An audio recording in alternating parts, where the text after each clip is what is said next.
Hi, good afternoon, everybody. Before I turn it over to my NSC colleague here, I want to say one thing at the top. We have grave concerns with the passage of the Anti-Homosexuality Act, AHA, by the Parliament of Uganda yesterday, and increasing violence targeting LGBTQI+ persons. If the AHA is signed into law and enacted, it would impinge upon universal human rights, jeopardize progress in the fight against HIV/AIDS, deter tourism, and invest in Uganda and damage Uganda's international reputation. The bill is one of the most extreme anti-LGBTQI+ laws in the world. Human rights are universal. No one should be attacked, imprisoned, or killed simply because of who they are or whom they love. And with that, my colleague John Kirby is here to offer a preview of the President's upcoming trip to Canada. As you know, the President will be heading to Canada tomorrow and answering any lingering questions about President Putin and President Xi's meeting this week in Moscow. Admiral? I'm sure there's no lingering questions about that. So as Karine said, I just want to give you all a little bit of a preview here of the President's trip up to Ottawa. He does leave tomorrow afternoon. It's quite a packed schedule for a short trip. Once they arrive, they'll be greeted by the Governor General of Canada, Mary Simon. Later tomorrow evening, the President and the First Lady will join Prime Minister Trudeau and Mrs. Trudeau for an intimate gathering at their residence. And on Friday, the President will participate in a bilateral meeting, of course, with Prime Minister Trudeau and his team, during which he will absolutely reaffirm the United States' enduring commitment to this U.S.-Canada partnership. The President will then follow in the tradition of previous presidents who visit Canada and address Canada's Parliament. In his remarks, the President will underscore how the U.S.-Canada partnership benefits not only our two countries, but the entire world, and that by working together, we can address some of the biggest challenges we face. President Biden and Prime Minister Trudeau will then participate in a press conference. Later tomorrow, or Friday evening, the President and First Lady will attend a gala dinner at the Canadian Aviation and Space Museum.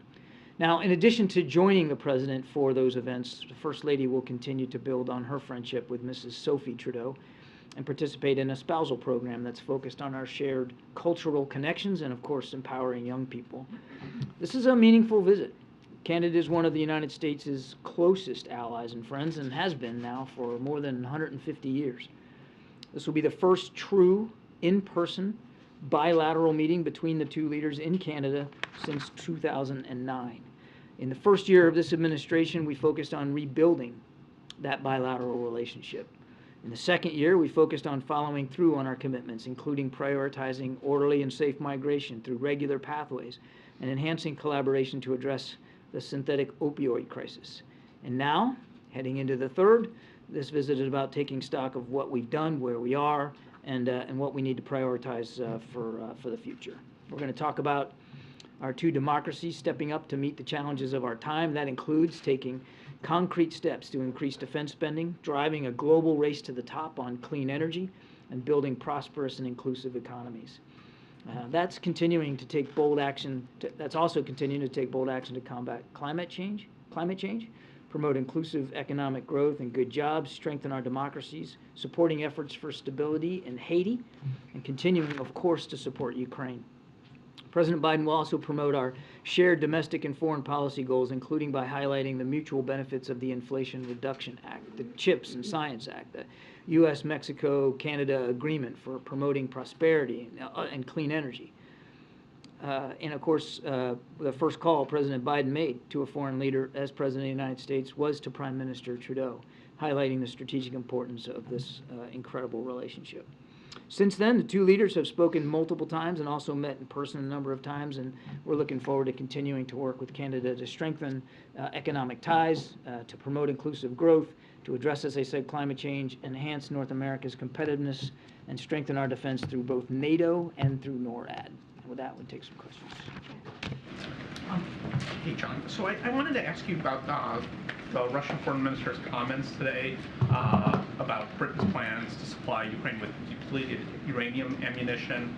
and Lavrov had said that's a step towards significant escalation. Does the Biden administration have any concern about the Brits sharing such ammo? Well, certainly we would let the UK speak for itself in terms of what sovereign decisions they're going to make about providing ammunition. But, I mean, make no mistake, I mean, this is yet another straw man through which the Russians are driving a stake. This kind of ammunition is fairly commonplace, been in use for decades. I think what's really going on here is Russia just doesn't want Ukraine to continue to take out its tanks and render them inoperative. And if that's really the concern, if the Russians are very concerned about their tanks staying fully operational, they can just take them across the border back into Russia and take them out of Ukraine. They don't belong there in the first place. That would be my recommendation if they're concerned about threats to their tanks. And now that the meeting is behind us, is there any change in the U.S. assessment on China's weighing of sending weaponry to Moscow? No change. No change. Thank you so much. On the topic of Ukraine, what will President Biden's message be to the Prime Minister about sustaining support for Ukraine? And are there any concerns, given the debate that we are seeing here in Congress, that support will start to wane on the world stage? You know, I don't think the President believes Prime Minister Trudeau needs to have a message delivered on supporting Ukraine. I mean, the Canadians have been right there with us since the very beginning. And part of this Ukraine contact group, they have given millions of dollars in security assistance, as well as humanitarian and even financial assistance, Kristen. So they have stepped up in a big way. We're grateful for that support. Prime Minister Trudeau doesn't need any messages from us on that. And as for the public support, again, we are very grateful for the bicameral and the bipartisan support that we're getting on Capitol Hill. And you can see that continue. Even with the House of Representatives now in Republican hands, the House leadership has been consistent in wanting to continue to support Ukraine. We're grateful for that, and we fully expect that will continue. If I could follow up with you on the news yesterday that the U.S. is accelerating the timeline for sending Abrams tanks to Ukraine. Can you talk about that decision, and also, are there any renewed discussions about potentially sending Ukraine the F-16 fighter jets that they've been asking? No change to our policy on fighter jets at this time. Nothing to speak to. I think the Pentagon laid out in more detail yesterday the decision making on the Abrams tanks. We have said from the very beginning. Heck, we've been saying this since the war began. That, you know, we know there's a sense of urgency we all share. Time is no one's friend here in this war, and that's why, really, throughout this long process, we have, at unprecedented speed, been able to provide capabilities to the Ukrainian armed forces. And that includes with small systems like Stingers and artillery ammunition to big systems. Now, the bigger systems, they take a little bit more time, and you got to make sure there's a supply chain in place. You got to make sure that the Ukrainian troops are trained. So it does take a little bit more time. As they worked through the Abrams decision, which was through a different mechanism than drawdown authority, the Pentagon was able to find a workaround to get a version of the Abrams tanks there a little bit sooner. Very quickly on TikTok, how closely will the president, how closely will this administration be watching the CEO testify tomorrow on TikTok, and what are the concerns heading? Well, we note that he's going to Capitol Hill. Certainly, we'll be monitoring the testimony. But as you know, there's a CFIUS review going on. We're not going to get ahead of that. And as you also know, we've made very clear our national security concerns about that particular application. That's why it's been banned on government devices. Go ahead. Thank you, Karine. Thank you, John. I have two questions. First one, besides the joint statement on Ukraine yesterday, China and Russia also signed a separate 8-point joint statement on economic cooperation before 2030. In that statement, China promised to work with Russia on financial market, loan and payment, and supply chain, all the areas we see Russia as being sanctioned. What is the U.S.'s take on this development? We don't support any effort to to decrease the sense of isolation that Putin has already experienced from the international community. We don't support any effort to bolster his economy or make it any more healthy. We don't support any effort by anybody to make it easier for him, financially or otherwise, to continue to slaughter Ukrainians. Second question. I'm sorry, I have two questions. So Japanese Prime Minister Kishida took a trip to Ukraine and Poland. And as the only Indo-Pacific country in the G7, in the joint statement of him and President Zelensky, a free and open Indo-Pacific, peace and stability across the Taiwan Strait were all mentioned. Zelensky will also attend G7. So analysts have been talking about, what Russia had been doing to Ukraine, compare that to China could do to Taiwan. Is this a way to bring attention from the European allies to the Indo-Pacific and Taiwan issues? We are grateful for Prime Minister Kishida's visit. I think it shows the degree to which Japan really has stepped up, not just in the region, but elsewhere around the world. They have helped our efforts to support Ukraine, and of course we're grateful for that, and it does show how much more engaged Japan is globally and really taking a leadership position. It's noteworthy that that the Prime Minister of Japan goes to Kyiv in the middle of a war, a city which, oh, by the way, got attacked just last night, very much on the front lines of this war, and that President Xi has yet to have a conversation with President Zelensky, which we urge him to do. Thank you.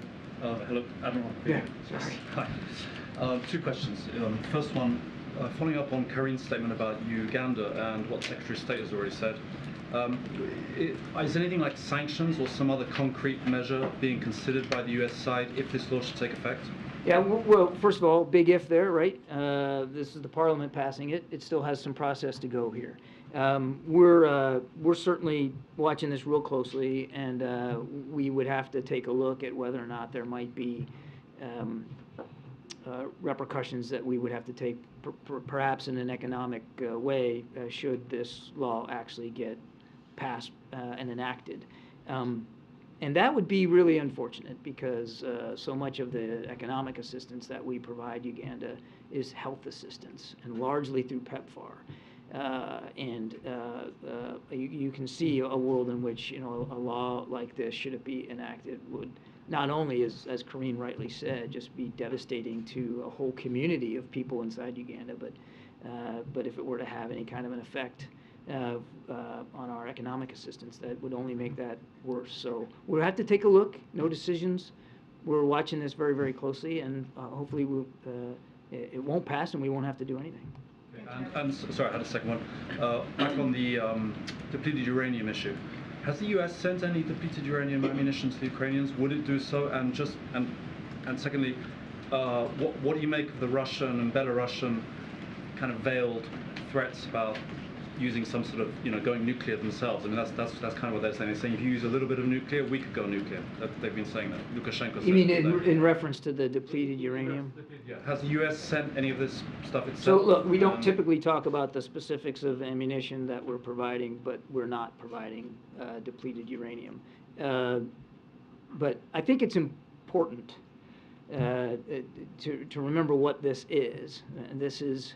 There have been health studies done on depleted uranium munitions. It is not a radioactive threat. It is not anywhere close to going into the nuclear realm. That's why I described it earlier as a stake through a straw man.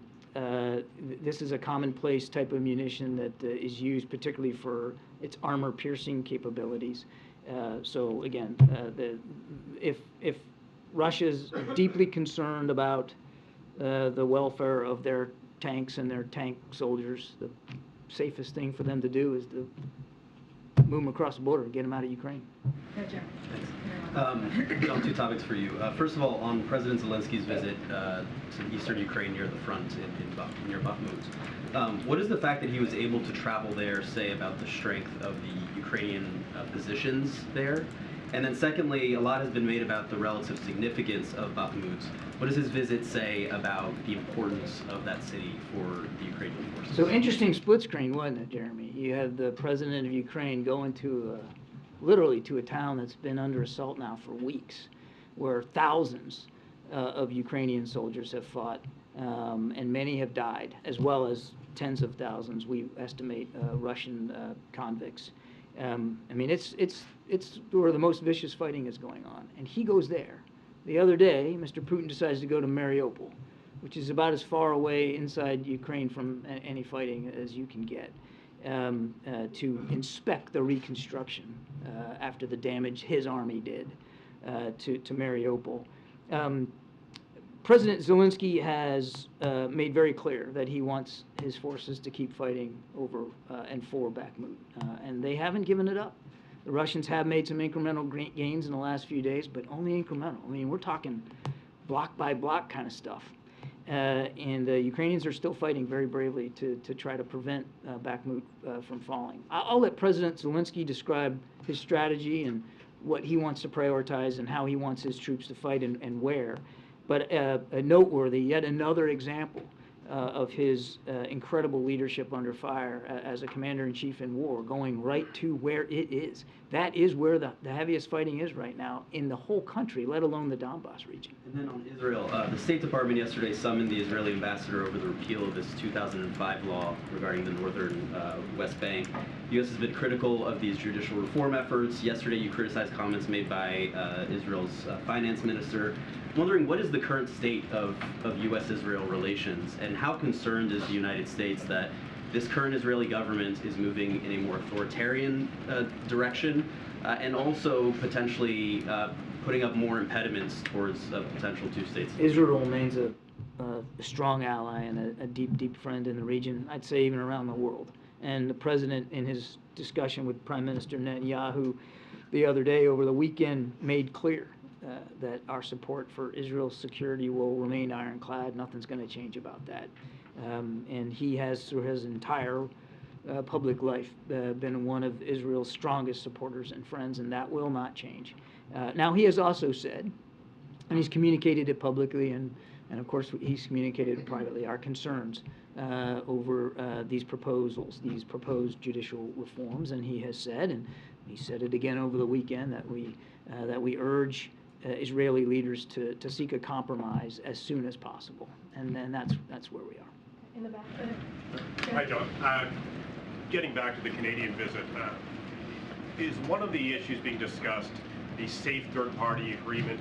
A loophole in it is what's causing many migrants to land from the United States into Canada. Is there any discussion about modernizing it or scrapping it? I don't want to get too far ahead of the agenda. I think we'll have more to say once we get up to Ottawa, and of course the president will have a chance to talk to y'all when the meeting's over. But as I said in my opening statement, without question, they'll be talking about issues of migration, which affects us both. I mean, there are more people on the move in this hemisphere than there have been since World War II, and that affects both our countries. And secondly, in the preview, you talked about climate change and so forth, but there was no talk about energy.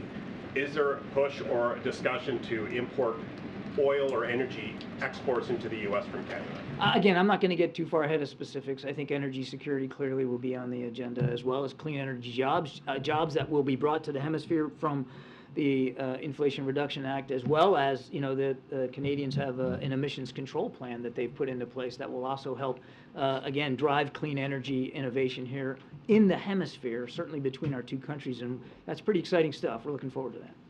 Just wanted, if I could follow up on that, John. The specific concern of the Canadians is this 2004 treaty. I imagine the president's position is that he doesn't want to see a change in that treaty. But can you speak generally about the United States' position when it comes to the concerns the Canadians do have about migrants heading from this country north? And secondly, if you could lay out some of the asks you'll make of the Canadians when it comes to NORAD modernization. So on the first question, we've had many opportunities to talk to our Canadian counterparts about migration concerns, and it's not at all something that Prime Minister Trudeau and President Biden haven't spoken about. In fact, we were down in Mexico City not long ago for the North American Leaders Summit, and that was a prime topic of discussion. You guys all followed up on that. So I suspect that they'll continue to talk about this tomorrow and Friday. I have no doubt in my mind. I'm not going to get ahead of any decisions that might be in the offing or how this might transpire. But issues of migration, we are well aware of Canadian concerns. We have concerns of our own. I mean, it's a shared hemispheric, a shared regional challenge. So I have no doubt that they'll discuss it. On NORAD modernization, I think the issue of the Chinese spy balloon was a good reminder for all of us that we need to continue to make sure that when it comes to our defensive capabilities, particularly our air defensive capabilities, that we are at the cutting edge all the time. And so modernization of air defense capabilities, and certainly in NORAD specifically, is something that we never take for granted. We're always looking to improve that. You can see a lot of that embedded in the Defense Department's budget, which has been submitted. In fact, I think they'll be testifying this week on that. And I have no doubt that they'll discuss that as well. Good. Thanks, Karine.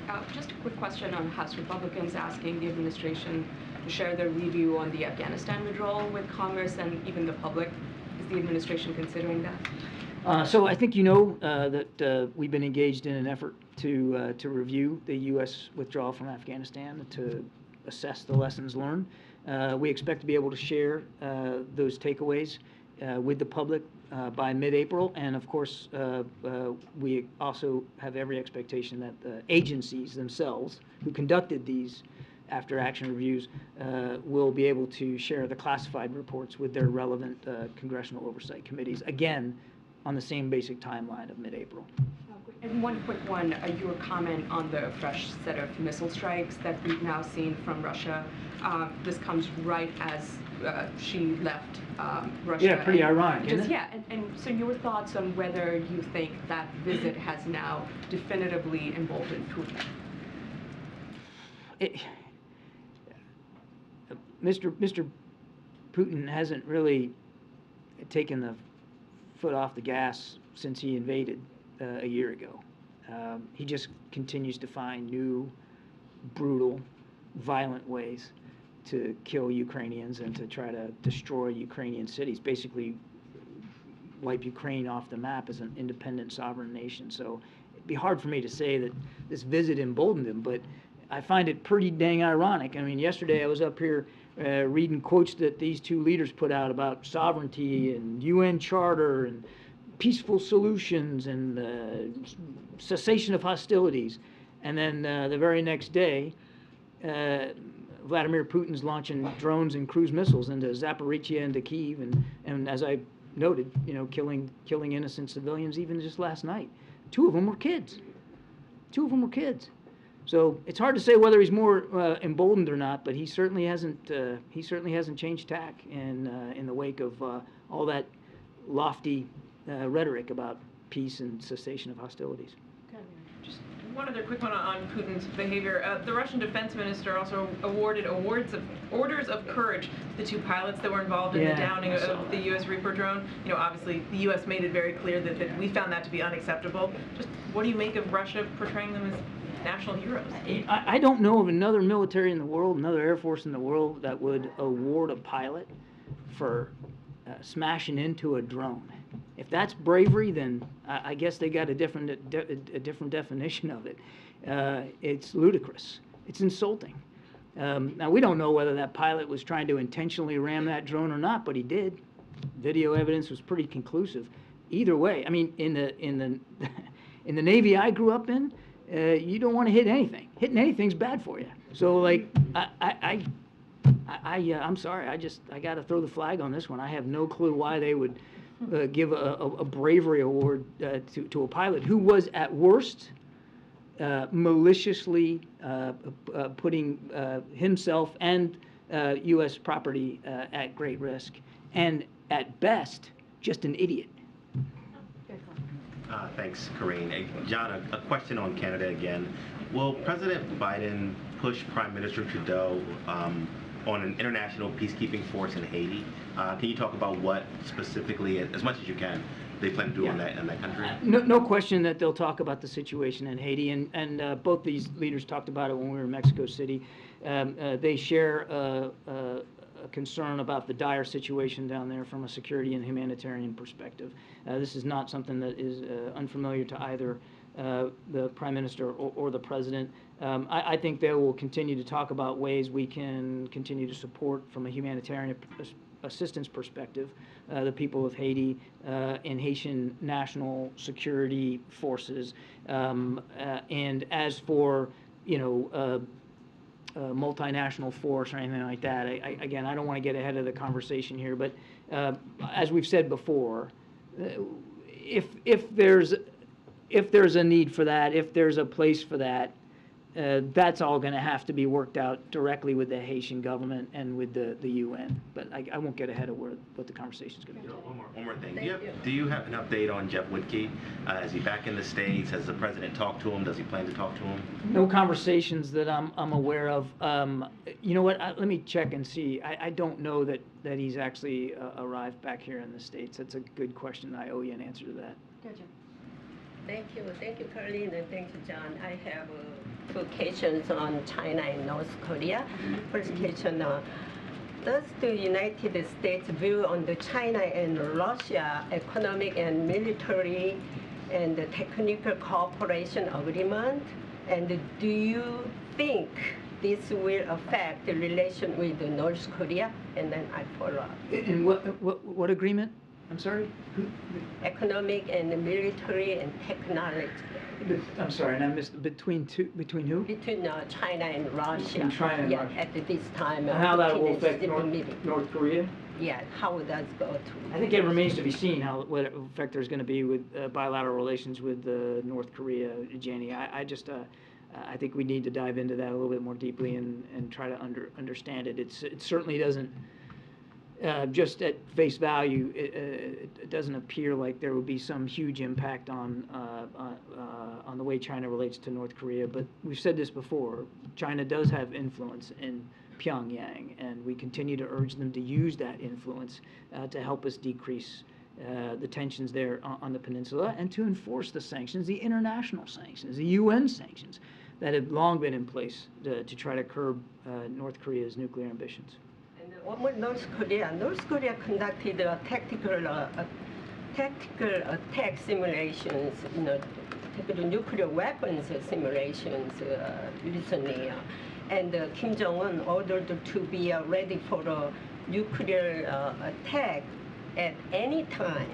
Do you think North Korea's nuclear attack is imminent? We watch it as closely as we can.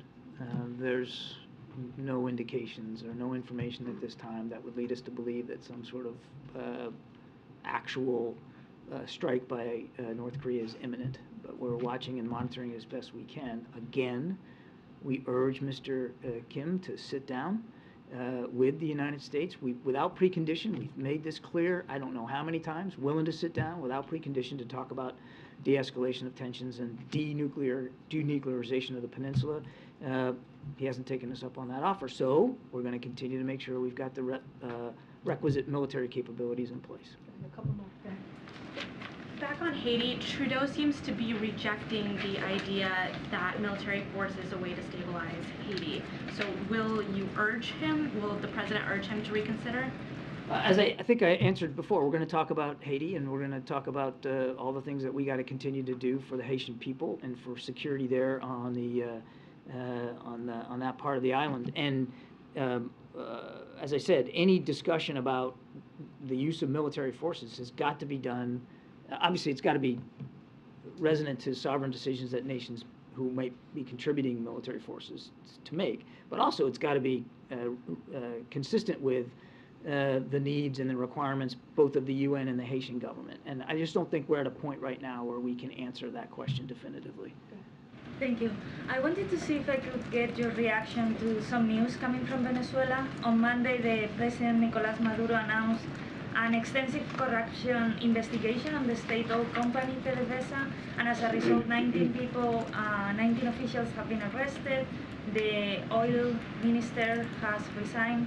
Has the U.S. been following this, and more broadly, how would this affect Chevron's activity in the country? Thank you. So we certainly support efforts to root out corruption, certainly including there in Venezuela, and we're going to continue to monitor the situation as it develops. As for Chevron, I would note that we provided targeted, time-limited sanctions relief to support efforts to restore democracy and alleviate the suffering of the Venezuelan people. Venezuela's state-owned oil company will not receive profits from the sale of oil as any profit must go to the repayment of debts to Chevron, and then for any more details, I'd refer you to Chevron. Follow up on the, sorry. You said that you support these kind of investigations. Do you think it's a credible investigation coming from President Maduro? We would expect any investigation to be transparent, to be thorough, and to be as independent as possible.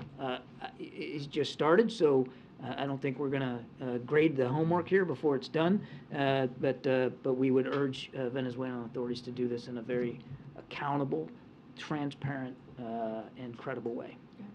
Thank you, Karine, and thank you, John. There's been considerable scuttlebutt about the damage that was inflicted on the Nord Stream pipeline. Now, last fall, Jake Sullivan said he believed, and I quote, "it was an apparent act of sabotage," and he supported investigations. It's been 6 months now. Has there been any progress on a government investigation, and will we be reading an official account of Nord Stream 2 in any way? First of all, I applaud you for the appropriate use of the word scuttlebutt.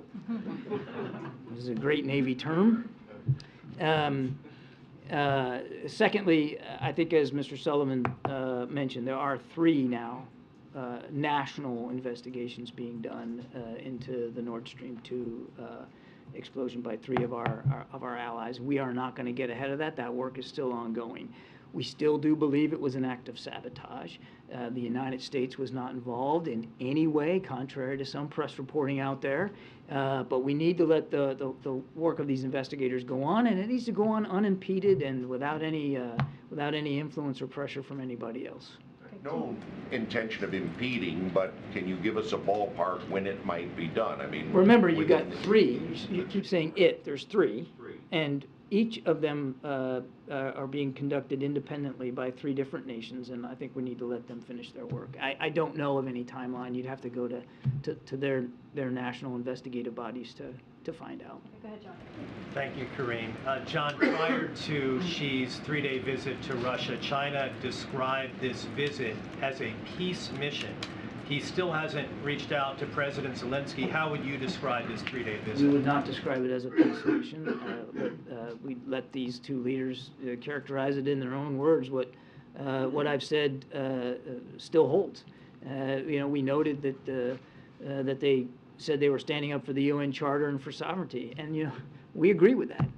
And if China really wants to be helpful in that regard, they should be urging President Putin to get out of Ukraine. Here we are the day after, and Mr. Putin is launching more drones and missiles into Ukraine. So I don't know if President Xi delivered that message, but if he did, Mr. Putin ignored it. If he didn't, then you got what you got today. All right, 2 more. Thank you so much, Karine. I have 2 on TikTok. The first is the administration has supported the Restrict Act, which would clarify the executive branch's legal authority to ban TikTok. Is there anything the CEO could say tomorrow that would convince the White House that that isn't necessary? I certainly am not going to get ahead of his testimony or how he wants to characterize his company. The president really, as you rightly noted, has been very consistent about our concerns in terms of big tech and particularly some social media applications, and that includes TikTok. So again, with the CFIUS review underway, there's not a whole lot that I can talk about right now, but we'll be watching and monitoring his testimony. The administration has requested that the Chinese owners of the app divest their stakes. Have they responded to that request? You're referring to a press report that I am not in a position to confirm one way or the other. Last question. I wanted to follow up on TikTok. Obviously, you've expressed again today the national security concerns with the app. Why then did the president agree to appear in TikTok videos as recently as, I think, St. Patrick's Day? Again, we have not changed our national security concerns about the app. It's not for use on government devices, and I don't have anything more for you on that. Does it send the wrong message if the administration is weighing a ban or could in the future have to weigh it? We have been very consistent about our concerns over TikTok. There's a CFIUS review underway. I know you want me to tell you more about this, but I'm just not going to get ahead of that. Great. Thanks, everybody. Thanks. Thank you. You had your chance. You asked him a question. And he made use afterwards. I probably won't go beyond what he said then. All right, just have one thing at the top, and then we can get going. As I'm sure you're all aware, and I mentioned this earlier in the week, this week we use this week to show how the MAGA House Freedom Caucus budget proposal will be a five-alarm fire for hardworking Americans. Today we're revealing how their extreme proposal would ship manufacturing jobs overseas and undermine workers. And here are some examples of how it would do that. Reverse investments by President Biden and congressional Democrats in American manufacturing. Deny 750,000 American workers job training and employment services, reduce investigations and targeted inspections, so 135,000 workers would lose an average of $1,000 in back wages that they are owed. That's a sharp contrast with the president's Investing in America agenda. That economic strategy is bringing supply chains to America, supporting workers and small businesses, investing in innovation, and fueling a manufacturing boom in communities that have been left behind. The private sector has invested more than $300 billion in manufacturing under President Biden, and the Inflation Reduction Act will create millions of jobs. With shovels are already hitting the ground. Republicans want to reverse that progress and undermine American manufacturing workers. And with that, Amr, you want to kick us off? First thing, I just wanted to, you could offer a little bit of clarity on the Afghanistan parts of the after-action review that's coming out in mid-April that Kirby just referred to. Is that the hot wash that Jake had referred to, going back to basically the midst, right, in August 2021? Is that what we should be? That's what you should be expecting in mid-April. Okay. I guess if you just add a little bit meat to the bone, why it's I'm not turning down this review coming out, but why did it take so long? Look, I'm not going to get into the specifics on the process or the timeline of it. I know that Jake had talked, you guys have asked him about this many times, and I would say that we wanted to make sure that we were, take the time to get this right. It is an important question that the American people, an important review that the American people need to know about, and we wanted to make sure that we got this right. I'm not going to get ahead of NSC or our team here on the review, but you could expect it again, as the Admiral said, in mid-April. I'm just going to leave it there for now. And the Fed said that financial upheaval stemming from the collapse of two major banks is likely to result in tighter credit conditions and weigh on economic hiring and inflation. Should Americans expect an economic slowdown because of the banking system? So look, I'm going to start with what I normally say about the Fed. Is first and foremost, the Fed is independent, and we do not comment on, interfere on their policies. We want to make sure, the president wants to make sure that we give them the space, give the Fed the space needed to make their decisions on monetary policy. So I'll say that. One of the things that I'll just repeat that the Chair Powell said, which was, and I quote, "Our banking system is sound and resilient with strong capital and liquidity." So I'll just leave it there. I won't go beyond what he said. Finally, do you have any reaction in Florida? Governor DeSantis expanding the rules that forbid classroom instruction on sexual orientation and gender identity? Yeah, it's wrong. It's completely, utterly wrong, and we've been very crystal clear about that when it comes to the Don't Say Gay bill and other actions that this governor has taken in the state of Florida. But make no mistake, this is part of a disturbing and dangerous trend that we're seeing across the country of legislations that are anti-LGBTQI+, anti-trans, anti the community in a way that we have not seen it in some time. And it's not just the LGBTQI+ community. We're talking about students, we're talking about educators, we're talking about just individuals. And so the president has been very clear, this administration has been very clear, we will continue to fight for the dignity of Americans, for the dignity and respect of the community, of opportunity that should be given to students and families in Florida and across the country. So again, this is just plain wrong, and we're going to continue to speak out against it. Go ahead, Mary. On the economy, does the president still have the same level of confidence that he's had that the U.S. will get through this banking crisis, get through this high inflation without going into a recession? Look, the president has complete confidence in the process, in his economic policy. If you think about it, when we look at how strong the economy is, it's because of the president's work, what he's been able to do, building an economy from the bottom up, middle out, and you see that with the jobs that's been created, more than 12 million jobs just last month in the jobs report. We saw 300,000 jobs created, and that continues because of the work that this president has put forward, because of these historic economic policies that have passed under this administration. So we do not see, because of what I just laid out, we do not see a recession or pre-recession. We see a strong economy, and it's because of the work that this president has done. And just on another topic, has the president been briefed on the shooting in Colorado today, and has the White House been in touch with officials out there about this shooting? So I know this kind of just occurred as I was walking out, so I wasn't able to touch base with the president on if he's been briefed.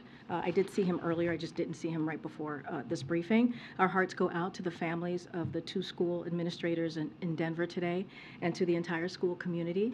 Too many communities are being devastated by gun violence. Denver Public Schools said today that school officials have confiscated at least 10 guns from students already this year, and that's just in Denver.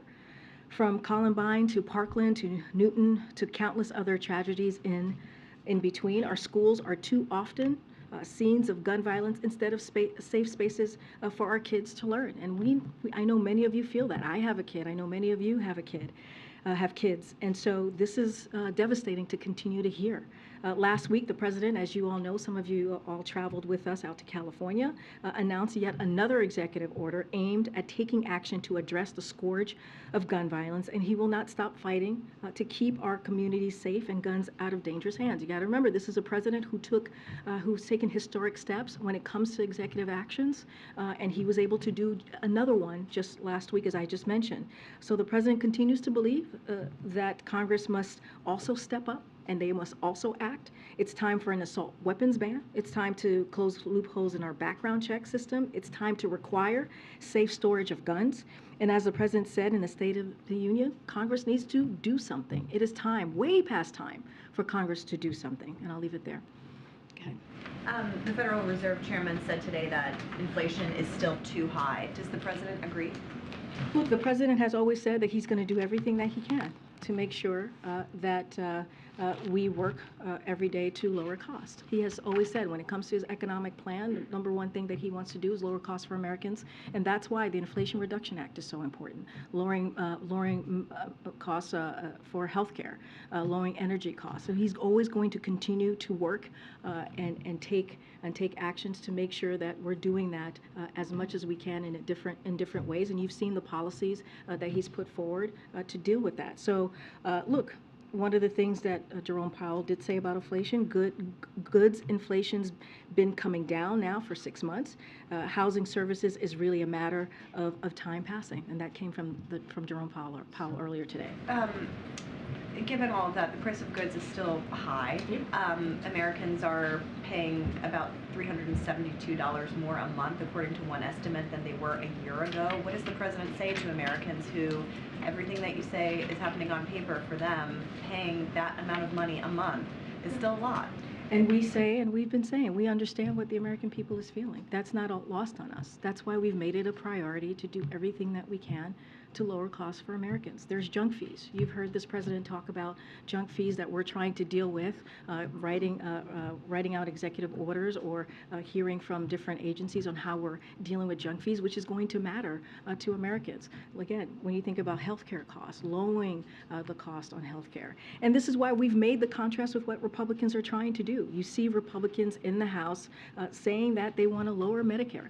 They want to cut Medicare. They want to cut Social Security, which is actually going to hurt working Americans. And so we're going to call that out and protect what taxpayers pay into. They want to repeal Inflation Reduction Act, which, by the way, which add to the deficit and also increase costs on health care for Americans. So we're going to continue to do the work. It never stops today or tomorrow. This is something that's going to be consistent in this administration. Just quickly, I know that earlier this week you said the president still has confidence in Jerome Powell now that we see these rate hikes? Is that confidence We remains? still have confidence. The president still has confidence in Jerome Powell. Thank you so much.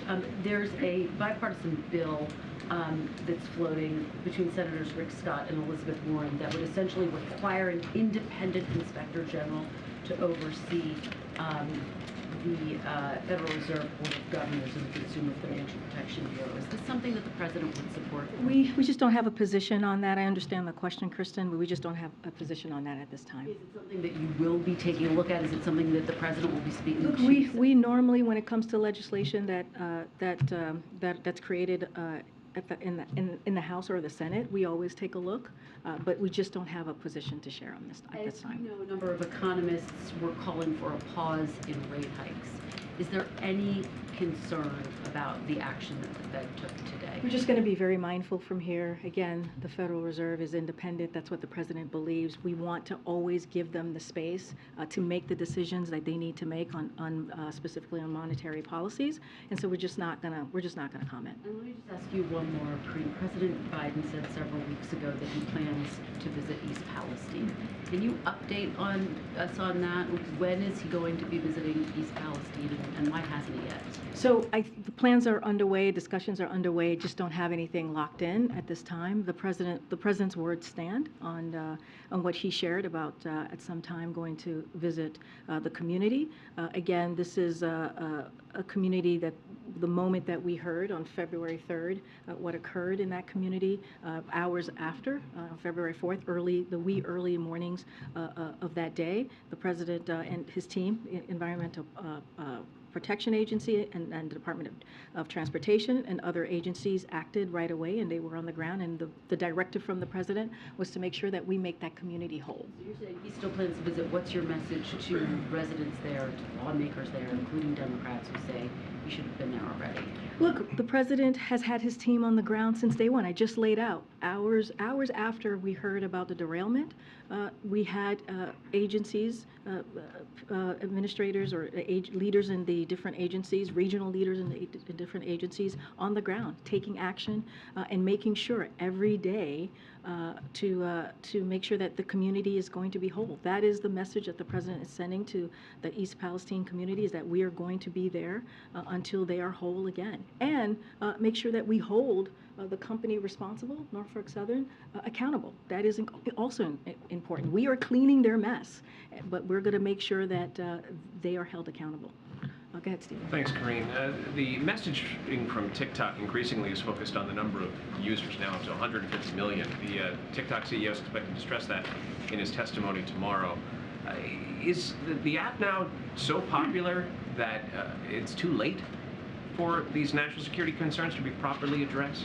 So look, I'm just going to repeat what you heard from my colleague, and what I say all the time from here is that we're just not going to comment any further on this app. We've been very clear about the national security risks that we think that it poses. There's a CFIUS review, so we're going to let that go underway and let them do their review. I'm just not going to speak beyond that. Can I just ask one follow-up Sure, on that? absolutely. Is there any way you could shed some light on why the CFIUS review process has taken as long as it has? I mean, this is now, the former president tried to ban TikTok more than 2 years ago, and the app has only grown in popularity since. What's taking so long? So I can't speak to their process. They are doing this independent review, or this process is being clearly done by them. It's a separate process. I'm just not going to speak to the timeline or how long it takes. I can say this, and you've heard me say this last week, we support the passage of Restrict Act, and the whole point of that legislation is to take a tailored and risk-based approach. So we protect Americans, so Americans feel protected. Their freedom of speech is protected while protecting also national security. So I'm just going to leave it there for now. Go ahead. I know I meant to call on you earlier. Go ahead. Thanks. Chairman Powell, in his remarks today, referenced the role that social media played in the fall of the Silicon Valley Bank, and suggested that regulations might be necessary, might need to be updated to reflect this sort of new environment. Does the White House agree with that assessment by Chairman Powell, and would there be regulations in that space? I'm not going to go beyond what the chairman said. I think we've been very clear about the role of social media. and reforming Section 230. I just don't have more to share on that. I'm not going to elaborate on what he said. Just one other quick one. The White House has yet to appoint a vice chair for the Fed. Sort of given the last few weeks and the turbulence, is there any sort of timeline that you could share with us, or could you share whether there's been any heightened, I don't know, urgency in filling that role? I don't have anything to preview to you at today. The President's taken this open appointment very seriously. As soon as we have something to share, we certainly will do that. Okay. Thanks, Karine. Today was the first time since the Fed started raising interest rates that they didn't say that they anticipated ongoing increases. So I'm wondering, would the White House welcome an end to interest rate hikes in the future? Again, this is something that the Federal Reserve decides on. We're going to give them the space to make these monetary decisions, to make these monetary policies. That's what the President believes. We're certainly not going to interfere or get involved in that process, so I'm just going to leave it there. And then your second favorite topic, which is TikTok. TikTok is the topic today. This is without getting into Okay. the CFIUS process Yes. or any of the sensitivities there. There's a new poll that says that a majority of daily TikTok users oppose banning the social media app. And so I'm just wondering, as this administration has talked about the national security concerns around this app, and this is really a communications question, does the President need to do a better job of explaining to Americans, explaining to TikTok users why this app represents such a national security concern? Look, our job is to make sure, and the President's job is to make sure that Americans, when it comes to national security, is protected. We've been very clear about that. We've been very explicit about our concerns with the app. Again, there's a CFIUS review. We understand the popularity of TikTok. That is something, we get that. But the President's job is to make sure, again, that Americans' national security is protected as well. And that's what you're seeing this President doing. We're going to await for the CFIUS review. We're going to let them do their process. It is an ongoing process, a separate process from here. And so we'll see where they land. Is there more he can do to convey those national security concerns? Because clearly it's not getting through to a significant portion of the population. No, understand your question. I think the President's main focus is Americans' national security, and that's what you have seen him do from this administration. And then real quick on Phil Washington, the administration's nominee for the FAA. The Senate Commerce Committee abruptly delayed his committee vote. This comes nearly 8 months after Phil Washington was initially nominated. The FAA has now been without a permanent director for nearly a year amid a lot of turmoil in the aviation industry. And so I guess I'm wondering why the administration is so intent on digging in on a nominee who, after 8 months of being nominated, still doesn't seem to have convinced senators that he deserves this position. So look, we think he has the qualification. When I say we, I mean Phil Washington. He has the qualifications and the experience for this role. The President believes that, and that's what our administration believes as well. He has led the Denver International Airport, one of the busiest airport in the world, managed large transportation safety organization, and served as a command sergeant major in the military. This is a role with a key safety mandate, and that's what we believe. We believe that he is experienced for this role. I'll say one more thing. We're going to continue to urge Senate to move swiftly on his confirmation, and we heard today from Senator Cantwell herself has made clear that Phil Washington's nomination will receive full consideration from the committee, and that's coming from the senator herself. Okay, Nandita. Bank CEOs have been meeting in D.C. since yesterday to discuss possible scenarios to help First Republic, which continues to be in focus. Can you tell us any details in the conversations White House officials have been having with industry executives and bank CEOs, specifically on First Republic? I just don't have anything to preview today on or for you on any conversations with bank CEOs at this time. Will there be communication that you will put out? I just don't have any readout at this time or anything to share with you. And specifically on meetings with investors that we understand, administration officials and White House officials have been having. We know Warren Buffett, has met senior administration officials. We just ran a story about Jamie Dimon. He has a planned meeting with Leo Brainerd. Are they talking about throwing a lifeline? Are they talking specifically about First Republic? Any details on, what the White House is talking to investors about? I just don't have any details of those conversations, these private conversations that they're having. Don't have anything to share on that. So I'm just going to leave it there. As it relates to the First Republic, again, I'm just not going to comment on any specific institutions from here because of the actions that we took last week. Earlier this week and last week, Americans can be confident that their deposits are safe, and banks have access to resources to meet depositors' demand. That's what you've seen from Treasury, and that's what you've seen from the banking regulators at the direction of this president. And we're seeing that deposit flows are stabilized, but I'm not going to comment about any specific institution from here. Okay. I have a question on a review on GI Bill funding. It found that the University of Phoenix has received more GI Bill funding than any other institution of higher learning. The University of Phoenix has had a history of government scrutiny for misleading military veterans. Is there any cause for concern for the amount of funding it's receiving, especially as the president has made an effort to rein in predatory colleges? So look, I have not seen that report, so I'm not going to comment specifically on what's occurring there locally. What I can say is the GI Bill is something that's incredibly important for our military veterans, and so just don't want to go beyond a report that I haven't read. And then I have another question.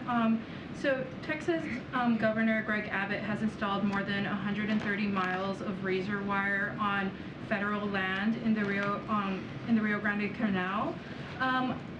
Abbott didn't seek the required permits to do this, and has doubled down on yesterday on Twitter saying that they are not going to ask permission to do this.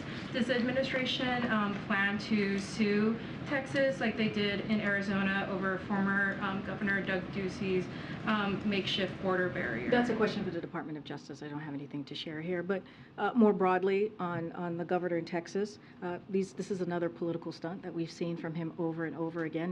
Instead of dealing with an issue in a way that can actually have results, he continues to have do these political stunts. And it's unfortunate because what it's going to do is actually hurt the communities that he is supposed to represent. And this is a president that has, when it comes to working to secure the border, dealing with a real issue, he's taken action.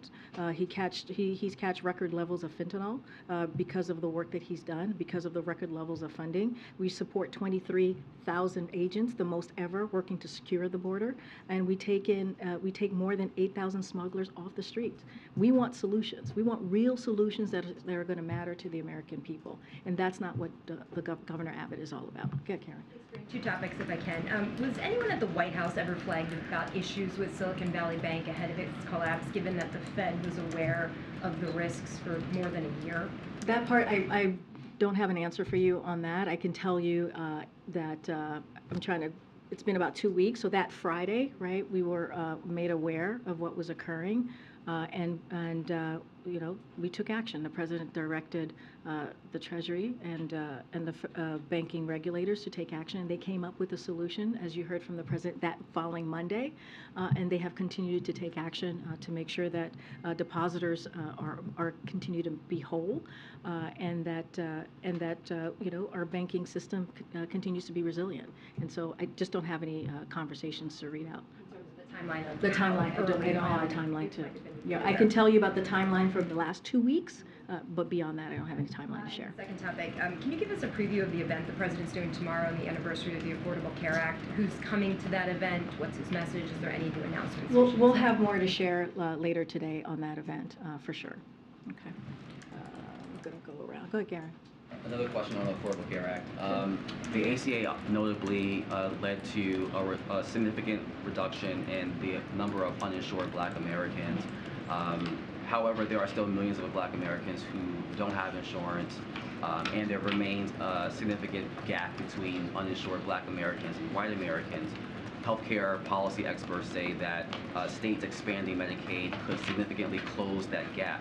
Can you talk to some of the inner workings in the administration to push states to expand Medicaid, and are there other ways that the administration can ensure that there's a reality for Black Americans to have affordable healthcare? Yeah, and this is why the president's economic policy is what it is, which meaning that he has had a policy, again, make sure that we have an economy that is from the bottom up, middle out, and not leave anybody behind. Communities that you're talking about right now, the African American community and other communities across the country.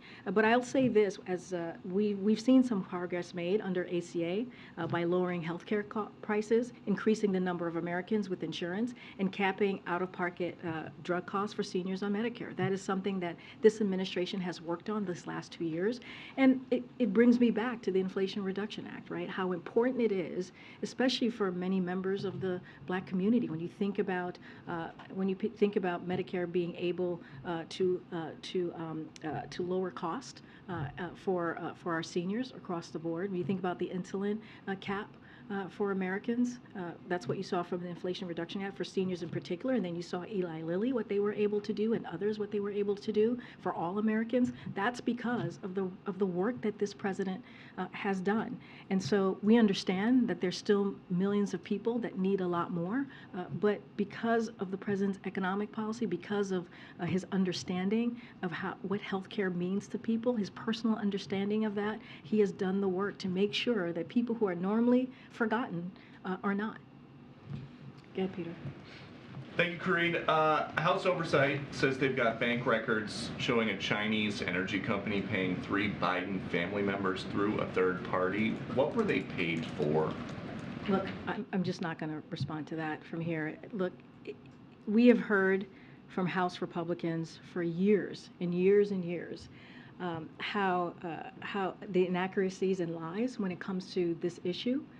And I don't even know where to begin to even answer that question, because again, it's been lies and lies and inaccuracy for the past couple years, and I'm just not going to get into it from here. Okay. Xi told Putin at their meeting, change is coming that hasn't happened in 100 years, and we are driving this change together. What do you think that means? You would have to ask them. Okay. President Biden said, to lower inflation, we should trust the Fed.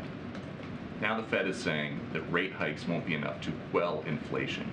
Why does he still trust the Fed? They're an independent agency. The president has always said that. He wants them to be independent. He wants to make sure they have the space to make these monetary decisions. We are not going to interfere. We are not going to get involved, and I'm certainly not going to comment.